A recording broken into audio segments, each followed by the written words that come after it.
السلام علیکم، Islamic studio میں خوش آمدید۔ بسم اللہ الرحمن الرحیم۔ دوستو، آج جھوٹ کے گناہ اور کچھ نقصانات بتانے والا ہوں۔ ایک شخص نے اپنے چچا کے بیٹے کیسن کا مال چرا لیا۔ مالک نے چور کو حرم پاک میں پکڑ لیا اور کہا، یہ میرا مال ہے۔ چور نے کہا، تم جھوٹ بولتے ہو۔ اس شخص نے کہا، ایسی بات ہے تو قسم کھا کر دکھاؤ۔ یہ سن کر اس چور نے کعبہ شریف کے سامنے مقام ابراہیم کے پاس کھڑے ہو کر قسم کھا لی۔ یہ دیکھ کر مال کے مالک نے رکن یمانی اور مقام ابراہیم کے درمیان کھڑے ہو کر دعا کے لیے ہاتھ اٹھا لیے۔ ابھی وہ دعا مانگ ہی رہا تھا کہ چور پاگل ہو گیا اور مکہ شریف میں اس طرح چیخنے چلانے لگا، مجھے کیا ہو گیا اور مال کو کیا ہو گیا اور مال کے مالک کو کیا ہو گیا۔ یہ خبر اللہ تعالیٰ کے پیارے نبی صلی اللہ علیہ وآلہ وسلم کے دادا جان حضرت عبد المطلب رضی اللہ تعالیٰ عنہ کو پہنچی تو آپ رضی اللہ تعالیٰ عنہ تشریف لائے اور وہ مال جمع کر کے جس کا تھا اس شخص کو دے دیا اور وہ اس سے لے کر چلا گیا، جبکہ وہ چور پاگلوں کی طرح بھاگتا اور چیختا چلاتا رہا، یہاں تک کہ ایک پہاڑ سے نیچے گر کر مر گیا اور جنگلی جانور اس کو کھا گئے۔ نہ کبھی جھوٹ بولو، نہ کبھی جھوٹی قسم کھاؤ اور نہ ہی کبھی کسی کی کوئی چیز چراؤ، کہ اس میں دنیا میں بھی تباہی ہے اور آخرت میں بھی تباہی ہے۔ حضرت مسروق سے روایت ہے، جو شخص چوری یا شراب خوری میں مبتلا ہو کر مرتا ہے، اس پر قبر میں 2 سانپ مقرر کر دیے جاتے ہیں جو اس کا گوشت نوچ نوچ کر کھاتے رہتے۔ جھوٹے کے جبڑے چیرے جا رہے تھے۔ جھوٹ بولنا اور جھوٹا خواب بیان کرنا گناہ، حرام اور جہنم میں لے جانے والا کام۔ مرنے کے بعد جھوٹے کو بہت ہی خراب عذاب ہوگا۔ فرمان مصطفیٰ صلی اللہ علیہ وآلہ وسلم ہے، خواب میں ایک شخص میرے پاس آیا اور بولا، چلے۔ میں اس کے ساتھ چل دیا۔ میں نے 2 آدمی دیکھے، ان میں ایک کھڑا اور دوسرا بیٹھا تھا۔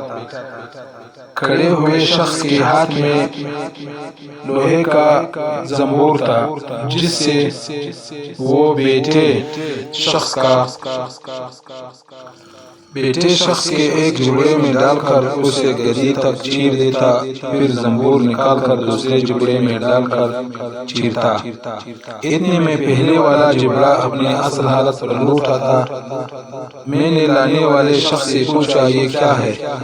اس نے کہا، یہ جھوٹا شخص ہے، اسے قیامت تک قبر میں یہی عذاب دیا جاتا رہے گا۔ لگاؤ جھوٹ کے خلاف نعرہ۔ جھوٹ کے خلاف اعلان جنگ ہے۔ نہ جھوٹ بولیں گے، نہ بلوائیں گے، انشاءاللہ تعالی عز و جل۔ جھوٹا خواب سنانے کا انجام۔ حضرت امام محمد بن سیرین سے ایک آدمی نے کہا، میں نے خواب دیکھا کہ میرے ہاتھ میں پانی سے بھرا ہوا ایک شیشے کا پیالہ ہے۔ وہ پیالہ تو ٹوٹ گیا ہے مگر پانی جوں کا توں موجود ہے۔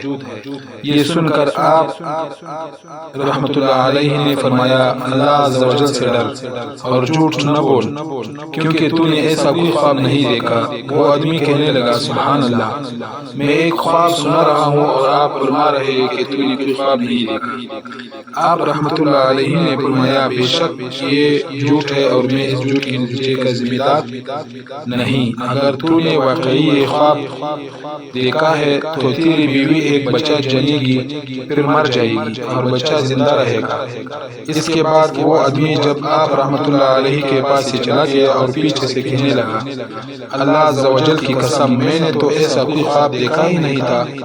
یہ سن کر کسی نے کہا، لیکن امام محمد بن سیرین رحمت اللہ علیہ نے خواب کی تعبیر بیان فرما دی ہے۔